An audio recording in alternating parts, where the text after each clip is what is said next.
Hello, welcome back to 1992. It's time for myself, Dan Bardell, and the journalistic legend that is Jonathan Wilson to preview this weekend's Premier League action like we do every single week. Of course, we didn't preview anything last week because there wasn't any games to preview, but we did still do a show. And actually, Jonathan, it was a good international break. I enjoyed it. There were some really high drama games, wasn't there? Oh, brilliant. Ireland, Scotland, DRC, Iraq, Curacao. Great stories everywhere. Even Austria, Bosnia was tenser than it might have been. So, yeah, I think it's been I think this last week of World Cup qualifying tends to be pretty good. It's just the games before that can be a bit boring and predictable. And Yeah. I think it's very easy, being English and obviously being surrounded by English media, and England's qualification for World Cups has become so straightforward recently that I think we maybe do take it for granted a bit. I mean, England haven't lost a live World Cup qualifier since they lost to Northern Ireland in Belfast in 2005. They lost to Ukraine in 2009, but they'd already qualified by then. Really, that's an incredible stat. It was a really enjoyable international break. But the real story that everyone wants to hear about from the international break, Jonathan, is probably your holiday, your trip to Italy. Oh, it was great. Really enjoyed it. Florence is a great city.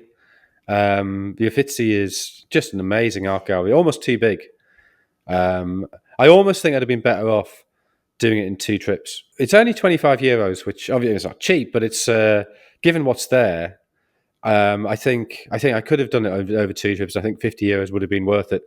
So we'd been told that the top floor is where most of the really really good stuff is. So we thought, right, we'll go and do that first. We do this long corridor. We think we finished top floor. Hour and a half's gone. You know, that's all right. Maybe the lower floor takes an hour, 2.5 hours. That's pretty good. And then we turned the corner and realised we'd only done half the top floor. And it was like, oh my God, we're going to be in here for like 6 hours. And I'm now of an age where I get a really sore back if I spend too long in a museum. There's something like museum back, the sort of the way you walk in a museum or an art gallery, I really stiffen up. That's specifically a museum thing? Like if you were to spend too long in an art gallery, would you get the same thing? Yeah, museums, art galleries, the same. It's it must be something about the way you sort of walk in that particular way and sort of keep pausing. So my back was in agony. I was desperate for some liquid, it's a coffee or water. So you end up sort of rattling through the air. So, Caravaggio, brilliant, hurtle on. So yeah, I wish I'd done over 2 trips, not 1. But the Uffizi is, I think the Uffizi and the Hermitage in St. Petersburg are the 2 great galleries of the world for me. What's your favourite art gallery? Oh, mine. I don't think I've ever been to one. I must have been to one when I was a kid potentially. But I've been to some quite cultured places on holiday as a child, but nothing standing out to me. I did get dragged to like National Trust properties many weekends, it feels like. Yeah, I think I remember being taken to the Bose Museum by my grandparents and it being the most boring day of my life. And then I went back to the Bose Museum. I tell you exactly when it was. It was the day that Boris Johnson resigned as Prime Minister, which there was a weird appropriateness to it because Bose Museum's near Barnard Castle where Dominic Cummings had his eye test. So I was walking out of the Bose Museum when I got the alert on my phone to say Boris Johnson's resigned. But the Bose Museum, like if you go as an adult, it's really, really good. They've got an El Greco. They've got this incredible mechanical silver swan. Anybody in the County Dome area, go to the Bose Museum. It is excellent, well worth it. When you said Bose Museum, I assumed it was something to do with the speakers or sound. That's how cultured I am, Jonathan. No, it's Bose, Bowes. So you know that the Queen Mother's maiden name was Bose Lyon. That's the Bose. It's the same people. Okay, right. Never mind. Okay. We should probably get into some football. We do promise that we do talk about football in the Premier League preview show, but we should say that there's no script now. We don't bother with the script. This is our 3rd week in a row with no kind of running order. We know what games we're going to do. So we're going to do Wolves against Crystal Palace, the North London derby, and Newcastle against Manchester City. But we don't know what we're going to talk about. That's the critical thing. I don't know about you, Jonathan. I'm in the mood for some early predictions, and I'll put my cards on the table and say I've forgotten to do mine, so I'm going to have to do mine first, as to being no cheating in this podcast. Oh dear. Is that okay? You're leading anyway.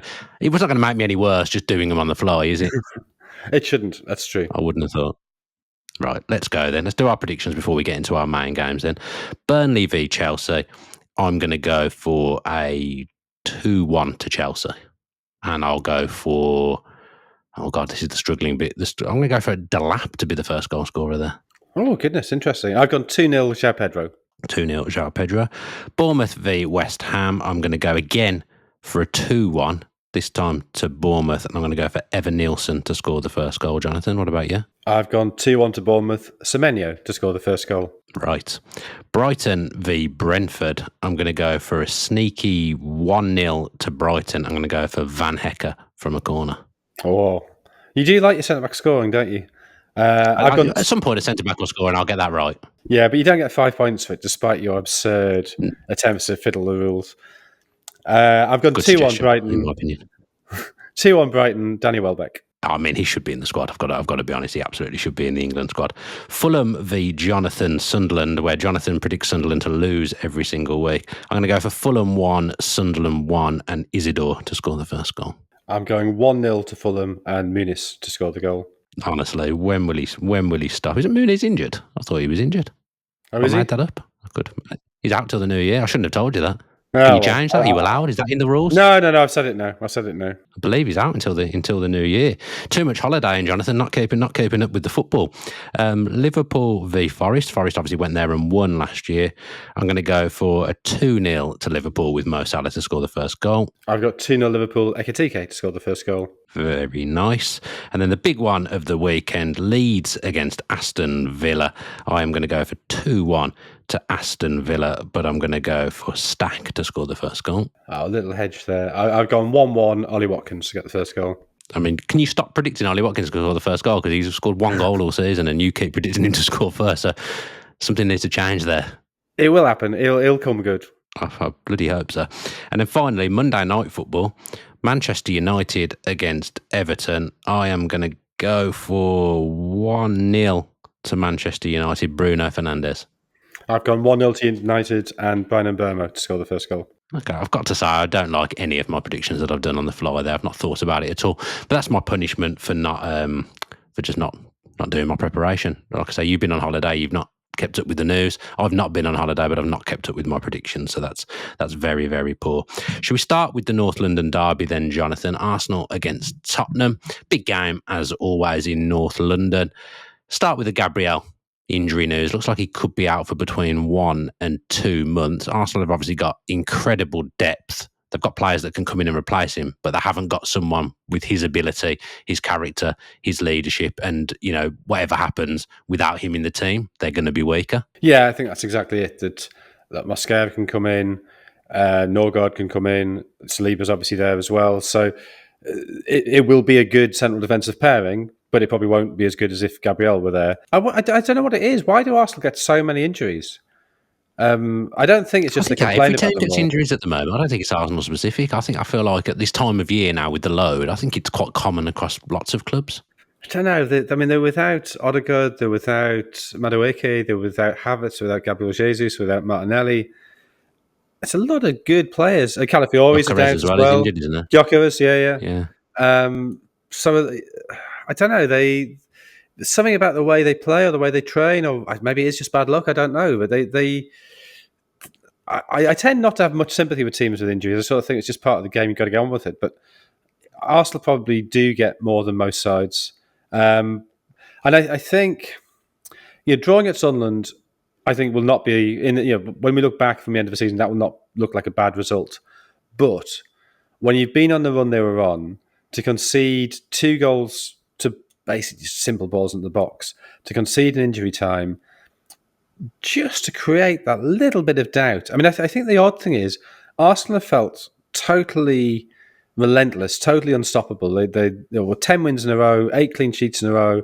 You sort of it felt 3 weeks ago as if we were going to just walk away with this. Manchester City had started the season pretty poorly. It seemed they've dropped 11 points, which if you think that they have had a Premier League season where they only dropped 14 points all season, to drop 11 points is quite a lot. There's clearly flaws in that side. I think they're getting better. They're only 4 points behind. And if you're an Arsenal fan, I think you must be thinking, how has that happened? How have Arsenal been so good and City been so patchy, and yet the gap is only 4 points, and City are apparently getting better? Totally outplayed Liverpool, which probably more to do with Liverpool's failings than City being brilliant, but still, there is a sense of City starting to get some momentum. And you just worry from Arsenal's point of view that sense of being pursued that they've become so familiar with, not last season, but the 2 seasons before that, that the anxiety starts to set in.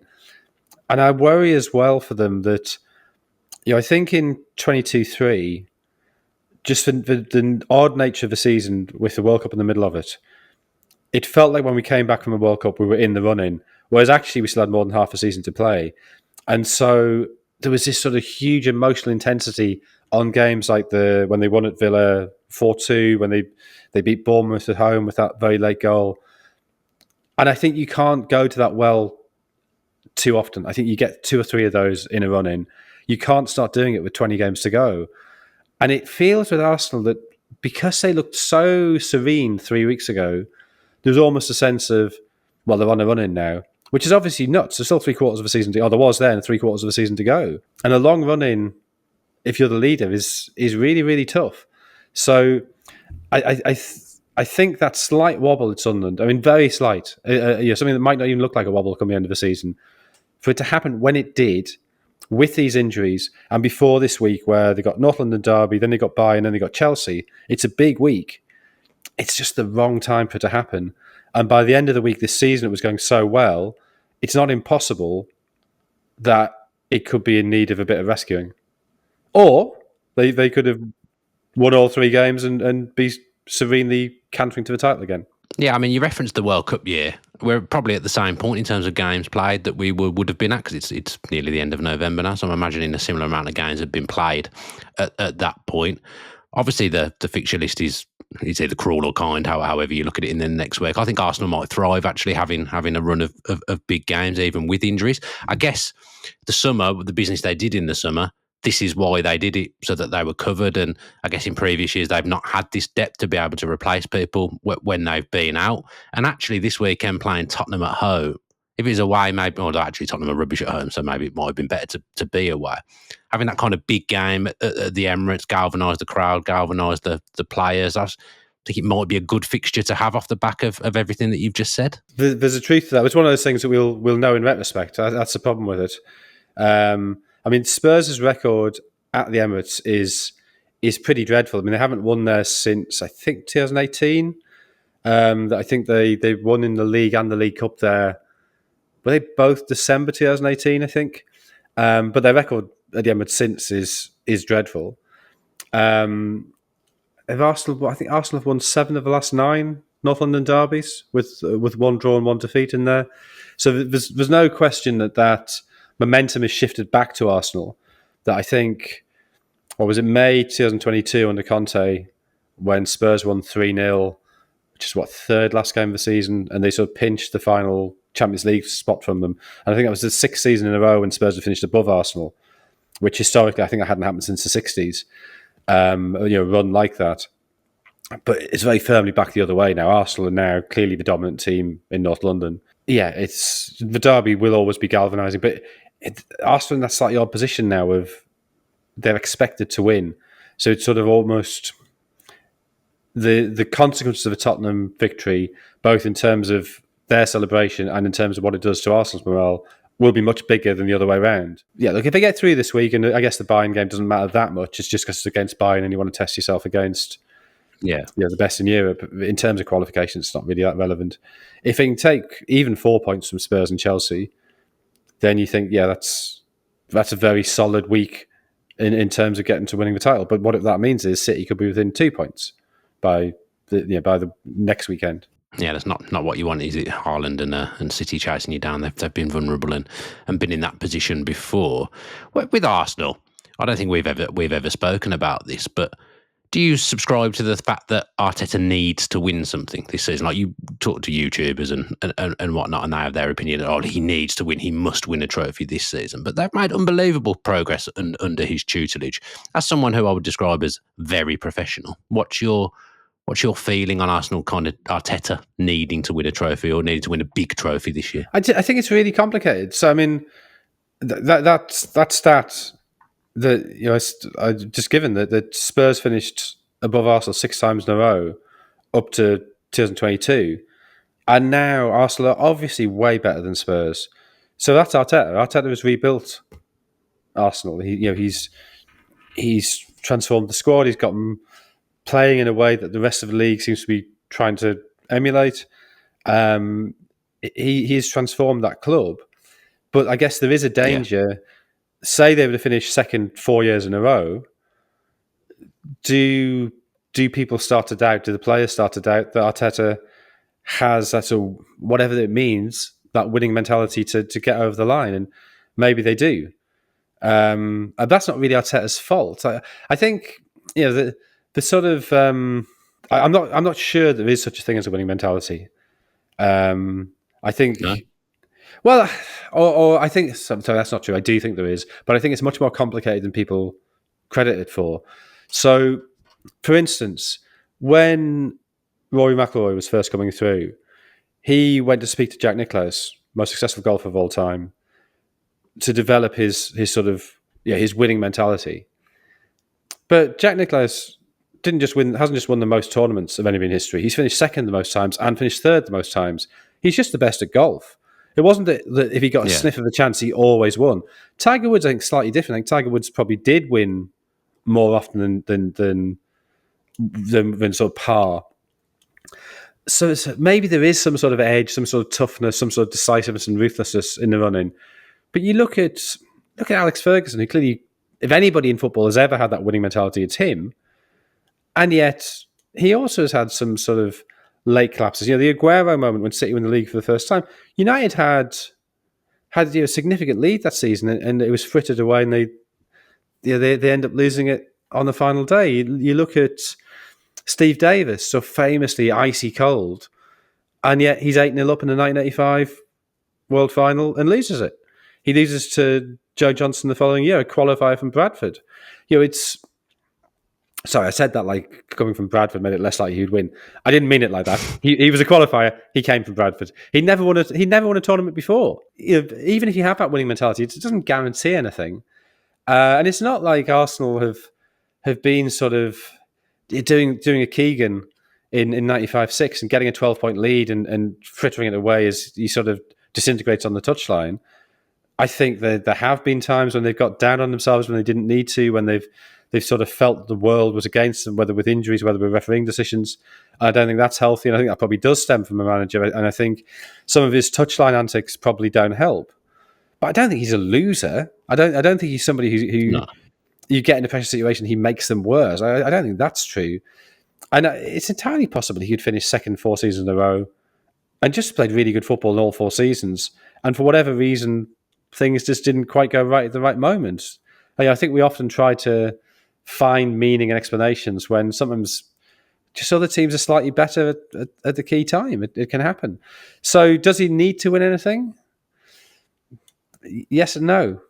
Yeah, I mean, I think of Jurgen Klopp's time at Liverpool. They won 1 Premier League, but they got enough points to win more than that. It's just Manchester City at that time amassed incredible points totals, and I think you hit the nail on the head when you said Arteta's transformed the kind of the players, but actually he has transformed the club, and that isn't an easy thing to do, to get a whole club moving in the way Arsenal are moving. I think that's the biggest thing. And if he's not there, I think you probably lose that. So I do think they will win something at some point. I don't subscribe to the fact that it has to be this season. If they're in the running again and they go close, so be it. I don't think that would warrant a change in manager that some people seem to want when teams don't win things. Well, it slightly depends how it happens, if that is what happens. So I know this again is where sort of the online world is so sort of frustrating. I think fundamentally Arteta has done a brilliant job, but it doesn't mean that there aren't things where I think he's got it wrong. So I think his team selection, his approach at Liverpool this season, I think he got wrong. I think he had an opportunity to go for Liverpool and didn't, and ended up sort of playing Liverpool's hands. That doesn't mean he's a terrible manager. It doesn't mean he's a fraud who should be sacked. It means in that one instance, he didn't do what I think he should have done. And who am I? You can disagree with me. It's fine, but I think in that game he had an opportunity. If they just demonstrate that caution later in the season at a key point in the run-in, and say they settle for a draw, and they end up 1 point short, and in that game where they settle for a draw, you think they could have gone for it and they could have got a win. Well, then he probably does deserve criticism. if that is what happens, if Arsenal end up getting 90 points a season, playing pretty well, and City get 91, well, that's not much you can do about that. No, you say that. Who are you? You're Jonathan Wilson. You've got a teddy bear cupboard. That's who you are. Well, and maybe that is what Arsenal need. They've got a teddy bear cupboard. They've got a dog that they got the give dog. around to, Well, maybe that's like Win. not dissimilar. Maybe that is. So I suppose 21 minutes in, we should probably talk about the other team that are playing in this game. Tottenham Hotspur 2-2 with Manchester United last time. How a strange game. Don't even know how to begin to describe that game and what unfolded in the last 10 minutes. But the natives are pretty restless, which I think is a little bit unreasonable given what Thomas Frank walked into. Jonathan, would you agree? Yes and no. I mean, I think you've got to bear in mind that they did finish fourth bottom last season. Equally, they won the Europa League. I think there was a cohort of Spurs fans who were sceptical of Frank anyway, just because they think they're above Brentford and they shouldn't be turning to Brentford, which I personally think is nuts. I think kind of, who's their best manager recently? It's Pochettino they got from Southampton. So it's a similar dynamic of you've gone to a manager who's done really well at a club with fewer resources, but their home form's been awful, and that's the problem. You can kind of get away with bad away form because people aren't shelling out 80 quid a week to go and see it. But I know it's not just they've been losing games; they haven't been creating chances. It's been pretty flat, totally outplayed by Bournemouth. Lucky to get away with a draw against Wolves. They played really badly that day. They were terrible for most of the game against United. I mean, they improved second half, but they got 0.05 xG against Chelsea, and then their xG at half time against United was 0.07. And Odegaard made a big difference. He's a player who I have to say I wasn't convinced by at all. I mean, obviously very young, but he had a really good second half. Yeah, Frank's argument, and it's a totally reasonable one, is that if you haven't got Solanke, and you haven't got Maddison, you haven't got Kulusevski, and you haven't got Bergvall, and you haven't got Kudus, it makes life a lot harder. And if you're without five of your key attacking players, things are always going to be a bit difficult. So I think Kudus and Bergvall are both 50-50 for this game. The other three are still out. So Spurs can't play attacking football in this game, but their away form has been much better than their home form. Yeah, you neglected to mention Aston Villa went to Tottenham and won as well. The biggest victory of the season. I mean, I think Villa winning games is just so you take it for granted, don't you? That's the problem. No, I definitely don't, but some quarters definitely do. So Tottenham. When I think of Tottenham now, you mentioned all those players that are out. I always think like with everything that they've got, like what's their front three? Kudus is obviously on the right when everyone's fit, but then after that, it feels like much of a muchness to me of who plays when fit, like who they pick. Like I don't feel like they've got the guy in their front three. Do you understand what I mean? Well, I think if Solanke were there, he could be that. I think Xavi Simons, possibly good player. I think he just hasn't. Let's see what he's like under Frank when he gets an actual run of games. Xavi Simons, I think, has been Frank is good with strikers as well, isn't it? Yeah, Xavi Simons, I think, has been disappointing so far. I think he struggled with the physicality of the league. I think some of his decision making has been pretty weird. But he probably wouldn't, in an ideal world, he probably wouldn't have played as much. There would have been a sort of period of integration, which he hasn't had because of the other injuries. Matisse Tell, I think, I know he scored against United, but I think he hasn't convinced yet. The fact he's not in the European squad suggests that Frank isn't entirely sold on him. So we'll see how that goes. But yeah, I think that's. I mean, Brennan Johnson's very good at sort of popping up at the back post to score, but he always seems a little bit flimsy to me. So I think you can't really judge Frank until he's had more time with more forward players. I think Spurs are looking much better defensively than they have done. I think they pose a threat from set plays. But the problem then is that's not necessarily the sort of football that Tottenham think they should be, or Tottenham fans think they should be playing. So, Frank could do a lot to dampen down some of those grumbles if they get a result here. But if they are without those five creative players, it's hugely difficult. Can you see them getting a result? I mean, you can't predict first, but can you see them getting a result? I'm assuming you've gone for an Arsenal win of some sort. I have gone for an Arsenal win of some sort. Not really, no. I mean, the only thing is, Gabriel being out, if that does somehow, that little seed of doubt planted in Sunderland, if that does sprout into a sapling of neurosis with the Gabriel injury, then maybe there's a chance. But I find it hard to see how Tottenham can hurt them. Hincapie play potentially. He's left-footed centre back. It'd be weird to have your kind of first big start thrown into a North London derby. But he's a highly rated defender who I know they've signed on loan. But I think they've got the agreement to sign him permanently. Like, he's a big money centre half. This is what he's been bought for. So it'd be interesting to see how he gets thrown into the mix if he does in the North London derby. I'm going to say 1-0 to Arsenal with Declan Rice to score, Jonathan. I'm saying 2-0 and Eze. Very, very good different predictions there as I try to claw back Jonathan, or claw back some points and get near Jonathan at the top, as he's taken a little bit of a resounding lead in recent weeks.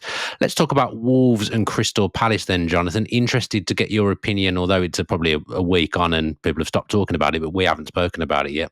Rob Edwards walking out on Middlesbrough to join his kind of favourite club, I guess, Wolves, the club that's in his heart. How do you feel about that? I mean, the fact that they are his team, maybe that does make a difference, but otherwise it feels a pretty weird move, to be honest. I mean, I know he'll get a lot more money in the short term, but on some level you have to say, well, who is more likely to be in the Premier League at this time next season? And I think you'd have said Middlesbrough, because Wolves look absolutely doomed. Yep. Now, maybe a lot of managers do have that absolute cast iron confidence, and maybe he thinks they can turn them around. And the fact they are his team, maybe he really, maybe it's like Mel Gibson in Braveheart, that he doesn't really want the job, but he realizes that his people demand it. Maybe it is just that. However, he walked out on Forest Green in not dissimilar circumstances. I think Middlesbrough are pretty angry with him, and it's not a good reputation for a manager to have. And he must be aware that if he goes down this season, he will have 2 relegations on his CV. If you go down with Luton and Wolves, that nobody's really blaming you for it. But at the same time, which club's going to take a punt on you to save them next time? So I think it's a huge gamble for his career. But maybe the money is just really attractive. Maybe it is that idea that he has to. This is the time for him to be the saviour for his people. Yeah, he says it's the location, isn't it? His family, I think, still lives around the area. Middlesbrough obviously is far away from Wolves. He's gone in at Middlesbrough, kind of speaking in a certain way, trying to get the club pulling in the same direction, which he managed to do, and fair play to him for that. But then you can't say all that stuff about being a family and then walk out the first chance that you get. He doesn't strike me as a firefighting manager particularly. I don't think that's why Wolves have hired him. They've hired him because of the links to the club. It appeals to the fan base, and he loves the club, basically. So it's that kind of appointment. He's been given a long-term contract, which tells me if they go down, they'll stick with him, and maybe he's the right manager to get them back, pulling in the right direction from the Championship back into the Premier League. The main gripe I have with him going is that he's left a stable setup at Middlesbrough for Wolves, who just feel completely rudderless in all the top positions in the football club, and it's not easy to work under those conditions. That's probably my main gripe with it, Jonathan. Yeah, I mean, I sort of think, I take your point about the long-term contract, and they see him as the man for the future. But realistically, they dish out contracts to managers like nobody's business. How often has that worked in the past? What tends to happen is that a manager oversees a relegation, and it seems very logical. Even like later in the season, bring him in for the last 8 games, and he can have a look at the squad. He can work out what he needs to strengthen in the summer. He can start to impose some of his ideas for the promotion campaign to come. But the thing is that relegation damages managers, damages them in the players' minds, damages them in the public mind. And so we saw it with, say, Jan Sievert at Huddersfield, who was much later in the season when he came in. I'd forgotten he even existed. And the momentum was downwards of when he begins next season. Huddersfield are going nowhere. And that's the big danger, that you end up at considerable expense burning a manager who might be useful to you in the future, and having to, ending up appointing him on a big contract, which it must be, because otherwise why would he go to Wolves? It's a tough job at the minute, and then you end up paying him off next October because he started the Championship season badly. So I think it's a huge risk for both parties. And yeah, you wonder, your point about a firefighting manager, was there somebody, the sort of Sam Allardyce equivalent, I'm not saying Allardyce himself now, but the Allardyce equivalent who could come in, well, a Vita Pereira figure, so you could come in, suddenly give everybody a lift, they win 4 or 5 games out of 6 or 7, and they're back in touch, and then they're in a fight, because at the minute, they're in danger of being sort of down by February. Yeah, I think that's the difference, is that when other managers have taken that job, and Wolves have circled the drain for a long, long time and got away with it almost, and in fairness to them, made good appointments when they've needed to that have been enough to get themselves out of trouble, but they've never been this far adrift to 2 points. That's an element that surprised me as well. If Wolves were maybe a little bit more in touch with everyone else and in and around maybe Burnley, Leeds, whoever, to see them, 2 points and him take that job, it's a hell of an ass. I mean, he's pretty much got to win his first game and hit the ground running to have any kind of chance of staying up. Because if this continues on this downward trajectory of keeping losing, they're just going to be too far adrift to do anything. Well, I mean, how many points do you need to stay up? I know in recent seasons, sort of 32, 33, you could get away with. This season, I think it'll be a bit higher than that. I think it probably needs 35, maybe 36. 36 I'd be more comfortable with. Are they really going to get 33, 34 points from the next 27 games? That's difficult. That's realistically, what is that? That's sort of 10 wins and 6 draws, maybe, is the way you do it, and 9 wins and 9 draws. That's a massive uptick in form. And you look at that squad, I'm just not really sure they're capable of it. So, it's to some extent fair play to Wolves for getting somebody like Rob Edwards and not having to do what Southampton did and bringing in sort of this sort of zombie Croatian just to lead them to the depths. Been sacked again since as well. Yeah. Well, but see, there again, he's somebody who I think was damaged by that experience. I think even Juric lost credibility. So that's what I think it's maybe Rob Edwards just thinks, right, I get £5 million for this or whatever. If I get £5 million, I'll be comfortable. I'll take that, and we'll see where we are afterwards. I don't know. Yeah, I do actually. I like him. He's a likable character, but some strange career moves. But the other problem though is that given what's happened to Forest Green, given what's happened to Middlesbrough, if you're that sort of, obviously Middlesbrough and Forest Green are different tiers of club, but if you're a club with tiers above you, would you trust Rob Edwards now to appoint him, or are you thinking he's walking out in 3 months as soon as sort of somebody slightly more glamorous than us comes calling? And I think that's a danger to his reputation long term, that you maybe get away with it once. Twice, it's getting a bit harder to justify. Maybe this time you say, oh, look, it's Wolves, the only job I would have taken. But look at Michael Beale now. What's Michael Beale known for? He's known for walking out in QPR in absurd circumstances and then failing. You don't want to be that man. He's also known for having burner social media accounts praising himself, isn't he? Michael Beale. He's got a lot going on. Rob Edwards, as well, as I say, nice guy, but he did kind of, the way he got treated at Watford got a lot of press and a lot of headlines. But theoretically, what he's done is no different to what Watford did. Really, there's no loyalty in football. Yeah, which is true. And maybe that makes him cynical, and he thinks, oh, this is how clubs treat me because I'm going to treat clubs. But equally, do unto others as you have them do unto you. I think he loses sympathy now because of the way he has walked out in Forest Green and Middlesbrough. He did also say in his statement that he would have only left Middlesbrough for Wolves. So if Barcelona, Real Madrid, one of the big boys had come in for him, he wouldn't have left. Do you trust that? No, but I don't think it's likely to happen. So it's probably a safe enough thing to say. Oh yeah, of course it's unlikely, isn't it? But it just made me laugh in the statement. There's no one else I would have left Middlesbrough for except for the mighty Wolves. Anyway, I'm not going to slag Wolves off too much because Villa are playing them in a few weeks, and I want Villa to win that game. Let's talk a little bit about Crystal Palace then, Jonathan. What should their aims be this season? The season starts the way they've started in Europe, obviously going okay. What should their ambitions be this season? Well, I think they certainly should think they've got a chance of winning that European competition. A really good chance. Yeah, definitely. So no need to prioritise it yet, but certainly by the time we get to the knockouts, they really should be taking that very seriously. I think there's every reason to think they're good enough to finish top 7, top 8, and maybe get a European place through that. Having won the FA Cup, obviously be great to win it again, but they've done that. So Winners' I'd say, mentality, Jonathan. A winning well, mentality at the football club now. Europe will be the obvious progression from that. Yeah, they obviously got an issue that Marquet could leave in January, and they've got to work out what they're going to do there, and that is a doubt. Glasner seems to have handled that pretty well. The guy's playing well, but there doesn't seem to be any sulking going on. Don't know if any sort of agreements have been reached between player and club on that score. But yeah, Palace generally, I think, have done a pretty good job of moving on their best talent and bringing in replacements, and their recruitment is pretty good. So I'd say league-wise, top 7, top 8. But Europe is the thing where they could do something different and really exciting, even if weirdly winning the Europa Conference League will be less of an achievement than winning the FA Cup.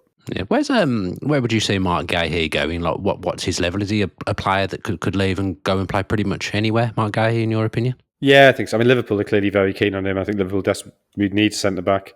I know Liverpool have been linked pretty strongly with Semenyo as well, which, given the expenditure in the summer, would be too. I mean, you're talking about another 120, 130 million there on the two of them. But equally, you can see where they would fit in the squad. So I think Liverpool are the team everybody's looking at. But I think it's impossible Chelsea decide, actually, we're not totally out of this title race. And if we had a sort of more senior defender, then that extra solidity could carry us pretty close.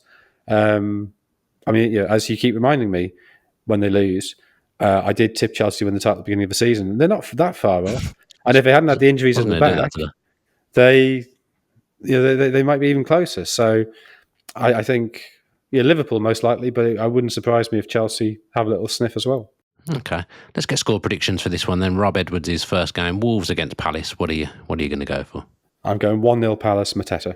I don't know why I asked you to go first. That completely negates the whole point of me not having made my prediction. So I'm going to go Wolves 2, Crystal Palace 1, but I'll go for Pina first goal. I've completely messed that up. That's like it's just a terrible prediction, isn't it? Because I've made you go first there by mistake. So now I've killed myself with the prediction that I've had to make off the back of that. But as I say, them are the breaks when you don't do your preparation.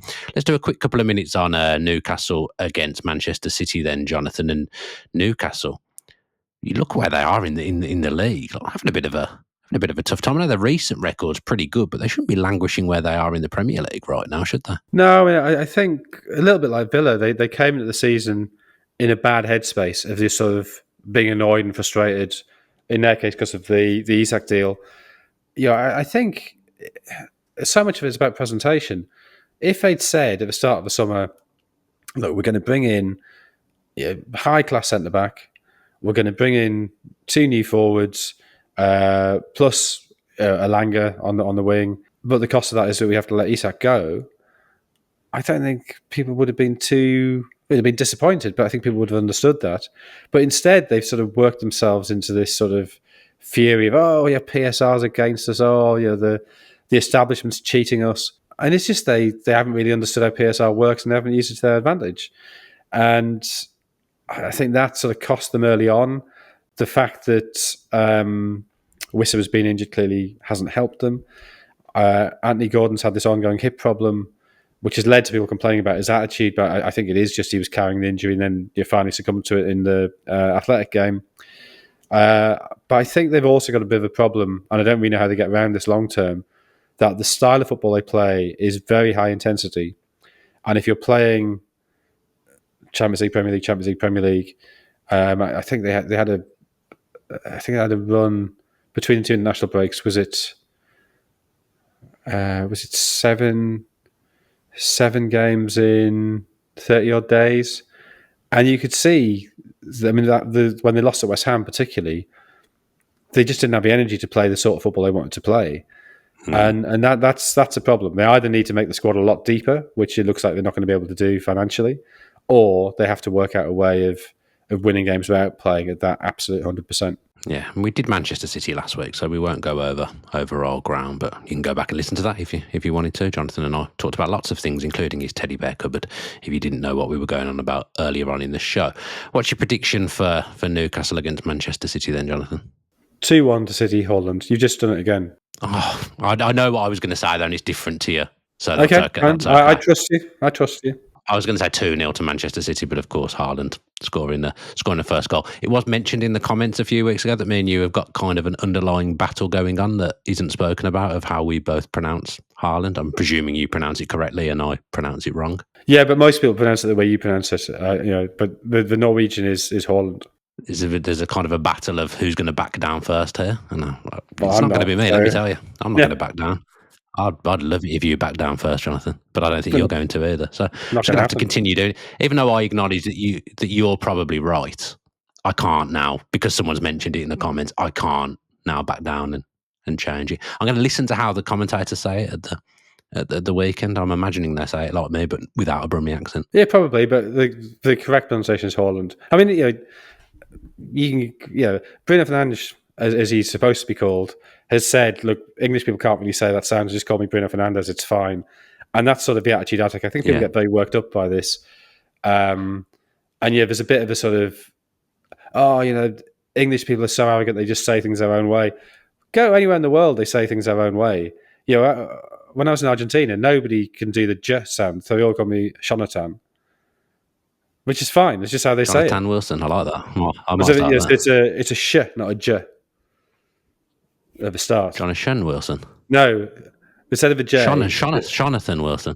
Well, except they don't do the th, they do a t. So Jonathan. I can't do it. I'll just stick to Jonathan. Yeah, well, that is what I would see as correct, but I don't think it's worth getting worked up about. No.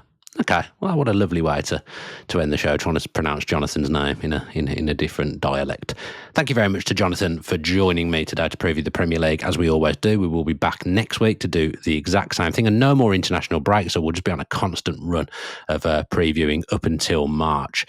Thank you to those that are subscribed on YouTube. If you could do that, if you are watching via YouTube and you haven't done so already, that would be absolutely fantastic. And on Spotify, if you could say something nice about us, give us 5 stars, that would be absolutely brilliant as well. Nothing else really left to say, Jonathan, unless you've got anything you want to talk about. I don't think I've got anything to say. Okay, brilliant. Been a busy week actually this week. I've had Paddy's memorial dinner 2 nights ago. Had a book launch last night, so it had to be rearranged because of the tube strikes. And then I've got a corporate dinner thing tonight, so it's all go. Yeah, same for me. I'm off to Tottenham this afternoon to do a shoot, and then I'm in Liverpool on Sunday for an evening with Emil Heske. So that'll be good. Lovely. I'm doing Leeds Villa on Sunday, but I'm not entirely clear how I'm going to get there because there's no trains between Bedford and Peterborough on Sunday. So I think it might be quite tricky to get there on time. Well, we'll discuss that next week. We'll see how your travels go. So all that's left to say is this has been 1992. It's a goodbye from me and a goodbye from Jonathan Wilson too.